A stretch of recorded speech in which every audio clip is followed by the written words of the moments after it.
Olá, sejam todos e todas muito bem-vindos e bem-vindas. Eu sou Beto Ramos e esse é o programa Café com Espiritismo.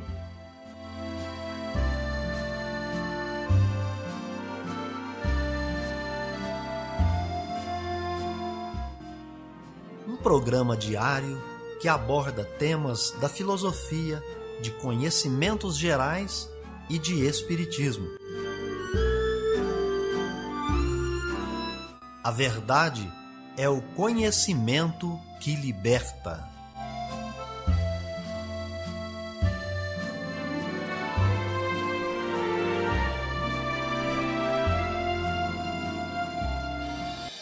Bom dia para você que chega por aqui. Hoje é terça-feira e está no ar Café com Espiritismo. Notícias, informações, dicas importantes e mensagens você acompanha só aqui no Café com Espiritismo. E nós já trazemos para vocês as efemérides, os fatos históricos, as personalidades e o dia na história.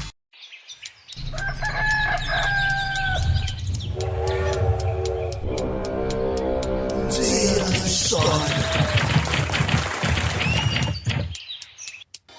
O dia 12 de outubro é a data de nascimento do tenor lírico italiano Luciano Pavarotti. É nessa ocasião que se comemora o Dia da Criança. O dia 12 de outubro é a data que se comemora a Hispanidade, ou Dia de Colombo, feriado nos países de língua espanhola na América, que comemora a chegada de Colombo. O dia 12 de outubro também é uma data que se comemora o Dia de Nossa Senhora Aparecida, a padroeira do Brasil. Notícias do Brasil e do mundo é aqui no Café com Jornal. O impacto da pandemia sobre a saúde mental da população é debatido por especialistas no mundo todo. De acordo com uma pesquisa publicada na revista The Lancet, uma das mais importantes na área de ciência médica, os casos de ansiedade a nível global saltaram de 298 milhões antes da pandemia para 374 milhões depois dela, um aumento de 25,6%. Mas não é só durante o período mais rígido do isolamento e das medidas restritivas que o problema aparece. Com a queda nos números de casos e mortes por Covid-19 e o avanço da vacinação, as pessoas estão retornando às atividades presenciais, mas algumas têm apresentado a ansiedade social. São os mesmos sintomas da ansiedade geral, como apreensão, alteração no padrão de respiração e elevação da frequência cardíaca, mas desencadeados pela exposição a outras pessoas. O medo de contaminação pelo coronavírus e a possível perda de habilidade social após os longos períodos de isolamento podem explicar o fenômeno. A professora do Departamento de Neurociências e Ciências do Comportamento da Faculdade de Medicina de Ribeirão Preto da Universidade de São Paulo, Flávia Dalpiccolo, diz que por causa da pandemia, os contextos sociais ficaram muito marcados como perigosos. Segundo ela, tem sido frequente pessoas que nunca tiveram ansiedade no convívio com outras pessoas agora se sentirem ameaçadas. Quem é tímido e introvertido ou que já vivenciou situações em que foi exposto ou ridicularizado, sofre mais. A professora explica que a exposição da pessoa que está com ansiedade social deve ser gradual nos casos não patológicos, mas é necessária para retorno à normalidade. Em casos com sintomas muito intensos, é necessária a avaliação psiquiátrica junto com a psicoterapia para ajudar o paciente. Com informações da Agência Brasil, da Rádio Nacional em Brasília, Gabriel Brum. O Tribunal Superior Eleitoral começou nesta segunda-feira os testes de segurança das urnas eletrônicas. Os participantes tiveram acesso aos códigos-fonte dos softwares responsáveis pela transmissão e recebimento dos dados. São cerca de 4 milhões de linhas de código. Os participantes também poderão abrir a urna para conhecer o funcionamento interno. Os testes vão acontecer somente na sede do TSE. Esta é a primeira fase do teste público de segurança do Sistema Eletrônico de Votação e vai até 22 de outubro. Os 39 especialistas vão preparar estratégias para atacar o sistema entre os dias 22 e 26 de novembro. O objetivo é encontrar e corrigir possíveis falhas de segurança. O coordenador dos sistemas eleitorais, José de Melo Cruz, apresentou um novo modelo de urna e defendeu abrir o código-fonte. Porque se alguém pegar e falar alguma coisa errada, outras pessoas verão a coisa certa. Se combate a fraude, não é com segredo, é com transparência. Esta é a 6ª edição do teste. O chefe de seção de voto informatizado, Rodrigo Coimbra, diz que o evento já contribuiu para a melhoria do mecanismo que embaralha os votos e da segurança do software na urna. Todos os anos a gente teve contribuições bem importantes que nos ajudaram a melhorar a segurança dos sistemas. Rangel Silva é um dos investigadores. Ele diz que precisa avaliar o código para saber como atacá-lo, mas espera encontrar dificuldade. As camadas de segurança, os níveis de segurança que o TSE usa é muito bem pensado. Após os testes de novembro, os investigadores vão repassar ao TSE as falhas que encontrarem. Depois das correções feitas pelos técnicos do tribunal, os testes serão refeitos para verificar se os problemas foram sanados. Os trabalhos devem durar até maio do ano que vem. Da Rádio Nacional em Brasília, Gabriel Brum. Um tipo de crime virtual chamado sextorção está fazendo muitas vítimas. Funciona assim: uma quadrilha ou um criminoso publica fotos íntimas de uma mulher jovem para fisgar a vítima. Depois, começam a conversar por mensagens até trocar fotos íntimas. Então, começa a chantagem, o chamado golpe dos nudes. Uma quadrilha que aplicava esse tipo de golpe foi desmantelada na semana passada pela Polícia Civil do Rio Grande do Sul. Foi a Operação XCOM, que investiga a organização criminosa especializada no golpe dos nudes. Os criminosos atuavam em vários estados, como Rio Grande do Sul, São Paulo, Paraná, Santa Catarina, Mato Grosso, Tocantins e Pernambuco. O delegado regional da Polícia Civil do Rio Grande do Sul, Mário Souza, disse que a Operação XCOM começou a partir de denúncias de dezenas de pessoas. Ele explica como funciona a chantagem. Os criminosos se organizam, criam falsas mulheres na internet, perfis falsos, abordam homens. Após uma conversa mais íntima, alguma troca de fotos ou vídeos, o golpe está fechado, o circuito do golpe fecha. E aí sai a mulher de cena e entra um suposto, um falso pai ou uma falsa mãe. Se não der certo o falso pai ou a falsa mãe para pressionar e pedir dinheiro para não denunciar esse homem, que é a vítima, entra em cena um suposto delegado, uma suposta delegada para ameaçá-lo. Fique esperto para não cair nesse tipo de golpe. A polícia dá as dicas. Desconfie de solicitações de amizade nas redes sociais de pessoas que você não conhece. Evite conversar por telefone com pessoas que utilizam prefixos e números desconhecidos e, principalmente, não troque ou compartilhe fotos íntimas pela internet. Mas caso seja chantageado, procure a polícia e registre a queixa. Da Rádio Nacional em Brasília, Leandro Martins. Viver bem. Dicas de como conviver harmoniosamente em todas as fases da vida. Para você que busca sua melhora individual, temos dicas de esportes, alimentação saudável, leitura edificante, hábitos espíritas e profissões. Viva bem e favoreça sua saúde física, mental e espiritual. Confira agora dicas de hábitos espíritas. Desligado da matéria em estado errante, o espírito faz a escolha de suas futuras existências corpóreas. Essa escolha é feita segundo o grau de perfeição que tenha atingido. É nisto que consiste seu livre-arbítrio. Essa é a expressão de sua liberdade, de sua autonomia. Ao reencarnar, o espírito mantém essa faculdade e não há anulação do livre-arbítrio. É preciso, pois, saber o que acontece após o reencarne. Se no estado errante, faz-se escolhas das futuras existências corpóreas, nesse estado, o espírito sofre influência da matéria. Sob essa influência é que suportará ou sucumbirá nas provas que ele mesmo escolheu. Então comece por se habituar a invocar Deus e os bons espíritos para que venham a lhe assistir nas suas provas e expiações do dia a dia. Cabe ao próprio espírito fazer as boas escolhas e fechar sua porta ao que lhe importuna intimamente. Muitos agem pelo impulso por não voltar seus esforços para a educação moral e dessa maneira não coloca sua vontade em ação. Habitue-se a se esclarecer continuamente. A vontade esclarecida escuta, julga, escolhe livremente entre dois conselhos, pois o ser humano traz em si as qualidades e os defeitos que possuía como espírito. O esclarecimento o ajuda a se libertar dos defeitos. Na existência corporal, o espírito trava uma luta com suas imperfeições, e são elas que o torna mais suscetível às sugestões externas que podem fazê-lo sucumbir na batalha que empreende. A depuração, isto é, a vontade esclarecida, ou, melhor dizendo, moralmente educada, fortalece o espírito, diminuindo suas fraquezas e o tornando menos acessível às solicitações que contribuem para a sua queda moral e espiritual. Amor à sabedoria. Está no ar o Filosofando. No Evangelho segundo o Espiritismo, para todo aquele que estuda, você encontra resumo da doutrina espírita de Sócrates e Platão. Nesta semana, nós estamos trazendo o resumo para você. A alma impura, neste estado, se encontra pesada e é novamente arrastada para o mundo visível, pelo horror do que é invisível e imaterial. Ela erra, então, segundo se diz, ao redor dos monumentos e dos túmulos, juntos dos quais foram vistos, às vezes fantasmas tenebrosos, como devem ser as imagens da alma que deixaram o corpo sem estar inteiramente puras e que conservam alguma coisa da forma material, o que permite aos nossos olhos percebê-las. Essas não são as almas dos bons, mas a dos maus, que são forçados a errar nesses lugares onde carregam as penas de sua vida passada e onde continuam a errar até que os apetites inerentes à sua forma material as devolvam a um corpo. Então, elas retomam, sem dúvida, os mesmos costumes que durante a vida anterior eram de sua predileção.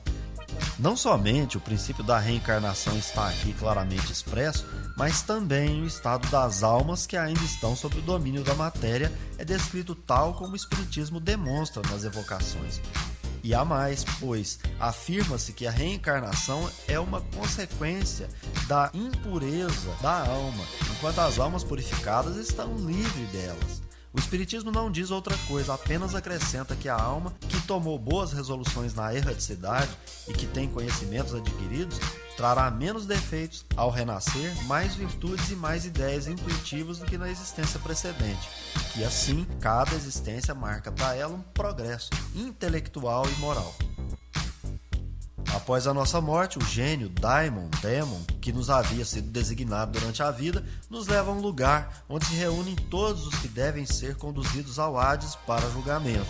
As almas, depois de permanecerem no Hades o tempo necessário, são reconduzidas a esta vida por numerosos e longos períodos. Esta é a doutrina dos anjos guardiães ou espíritos protetores e das reencarnações sucessivas, após intervalos mais ou menos longos de erraticidade. Os demônios preenchem os espaços que separam o céu da terra. São os laços que ligam o grande todo consigo mesmo. A divindade não entra jamais em comunicação direta com os homens, mas é por meio dos demônios que os deuses se relacionam e conversam com eles, seja durante o estado de vigília, seja durante o sono. A palavra daimon, da qual se originou o demônio, não era tomada no mau sentido pela antiguidade como entre os modernos. Não se aplicava essa palavra exclusivamente aos seres malfazejos, mas aos espíritos em geral, entre os quais se distinguiam os espíritos menos elevados, ou demônios, propriamente ditos, que se comunicavam diretamente com os homens.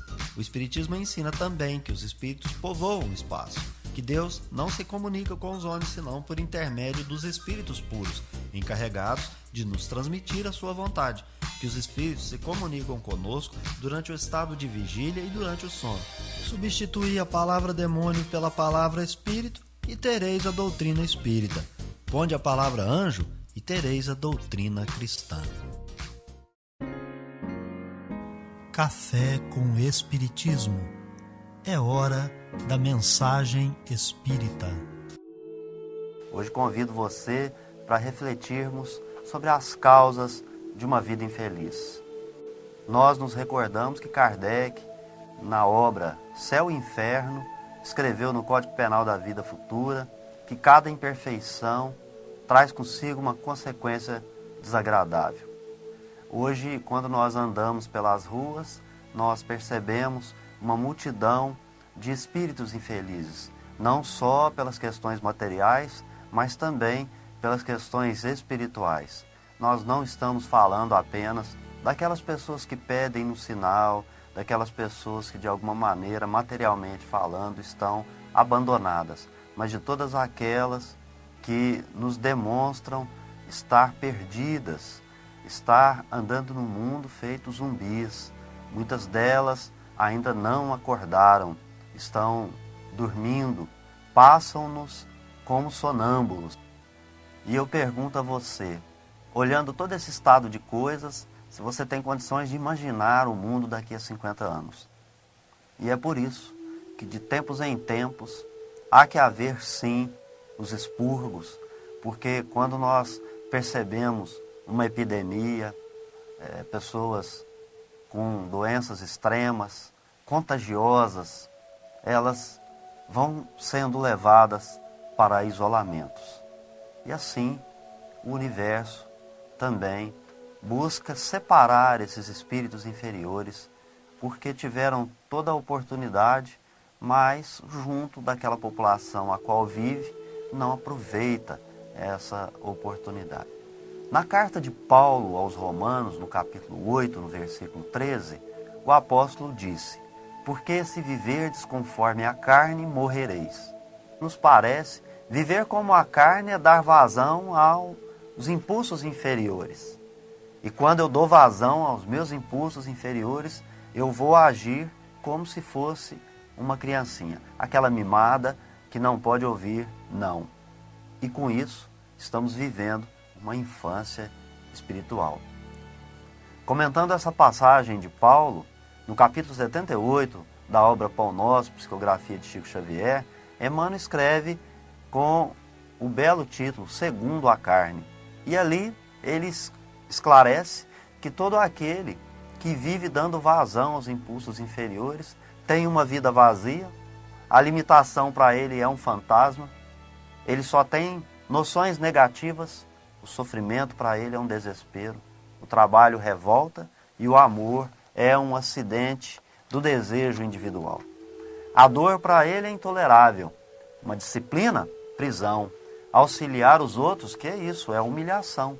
Ele é um verdadeiro infeliz, porque traz dentro de si os conflitos da posse, aqueles mesmos que levam a cometer crimes hediondos, porque, conforme vai dizer Emmanuel, age como um selvagem. E nós acrescentamos, pensando que pertence a uma civilização. O que nós podemos esperar de indivíduos que agem desperdiçando as bênçãos e oportunidades de viver como espírito desde agora? Esse é o convite de Paulo há quase 2000 anos. Quem vive segundo a carne, desencarna, e nas palavras de Emmanuel, encontra sepultura, tumba, escuridão, sombra e impossibilidade. Portanto, ele realmente está morto. Não há vida eterna, não há espírito eterno. E avançando nessa reflexão, vamos lembrar um pouco também dos 7 pecados capitais.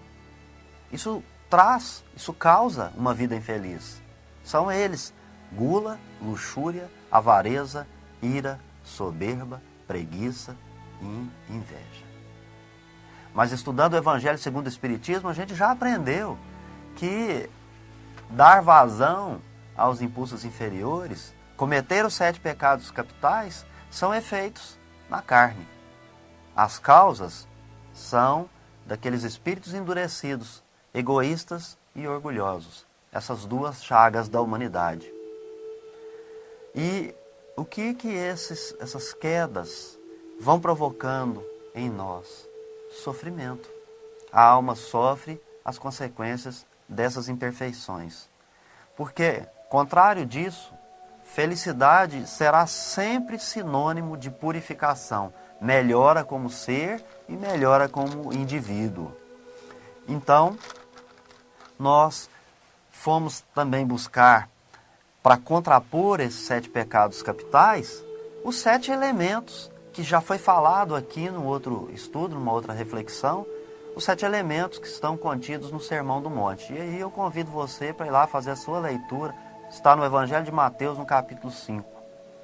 Mas será feliz aquele que cumprir os 7 mandamentos que Paulo apóstolo chamou de virtudes negativas. Isto é, eles trazem um comando não faça isso, não faça aquilo, que é direcionado para os espíritos que ainda precisam conter dentro de si esses impulsos inferiores. Então, vamos lembrar quais são essas virtudes negativas. A primeira virtude negativa é não tenha outros deuses. Somente seja fiel e tenha para si Deus, que é o Criador e o único proprietário de tudo que está à nossa volta, inclusive de nós mesmos. Não seja idólatra, não se curve a nada a não ser a Deus. Tem gente que idolatra um barco, um carro, mulheres, pessoas, e muitos se curvam diante dessas pessoas pensando que essas pessoas são os seus deuses. Estão extremamente enganadas. Nós vamos mencionar aqui na nossa casa, no Espiritismo, que não há, por exemplo, kardecismo. Kardec, quando perguntou na questão 625 quem era o modelo e guia, os espíritos apontaram o dedo para Jesus, não foi para Kardec. Portanto, o próprio Kardec diz que a doutrina é dos espíritos, para trazer um exemplo que não devemos nos curvar a nada senão a Deus. Então não tem outros deuses, não seja idólatra, não idolatre, por exemplo, o dinheiro, não tenha o dinheiro e os bens materiais como seu Deus. E este foi apenas o comentário da primeira virtude negativa, o primeiro não. O segundo não, a segunda virtude negativa, é não usar o nome de Deus em vão. E há um hábito muito interessante. Muitas vezes nós estamos pensando coisas muito ruins dos nossos irmãos e nós dizemos, vá com Deus. Ou, às vezes, nós queremos nos livrar daquela pessoa e a mandamos para o inferno, né? Vá com Deus para o inferno. Isso é usar o nome de Deus em vão. Depois nós teremos, então, não matarás, não matarás. Não matarás o seu semelhante, não matarás o homem, não matarás o indivíduo, não matarás. Não adulterarás. O adultério, ele se apresenta não só entre os casais na traição, mas de uma série de outras maneiras. Inclusive, por exemplo, adulterar a palavra sagrada e levar segundo os próprios interesses para fazer com que a pessoa passe a adorar um Deus que não existe. Um Deus do exército, um Deus irado, um Deus que manda matar. Isso é adulterar. Fraudar. Não furtarás. Não furtarás. Tem gente que furta a dignidade alheia.